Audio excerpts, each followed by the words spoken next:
শুক্রবার পল্লীমঙ্গল উচ্চ মাধ্যমিক বিদ্যালয়ে বাৎসরিক ক্রীড়া প্রতিযোগিতার আয়োজন করা হয়। এই দিনের এই প্রতিযোগিতায় উপস্থিত ছিলেন এলাকার বিধায়ক রতন চক্রবর্তী। প্রদীপ প্রজ্বলনের মাধ্যমে অনুষ্ঠানের শুভ সূচনা করেন তিনি।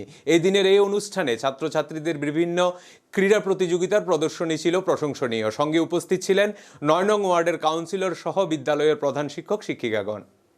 মহিলাদের সশক্তিকরণ এবং পার্টিসিপেশন দেশকে অনেক এগিয়ে গেছে। তুমি যাও কি আছে এই বরফের মধ্যে দাঁড়িয়ে সীমান্ত পাহারা দিচ্ছে মেয়েরা আগ্নেয়াস্ত্র হাতে। যা তুমি জঙ্গি বিমান উড়াও, যাও মহাকাশ গবেষণা মহাকাশ বিজ্ঞান, এই দেশে আমরা ফেলে এসেছি কত সাফল্যের স্বাক্ষর।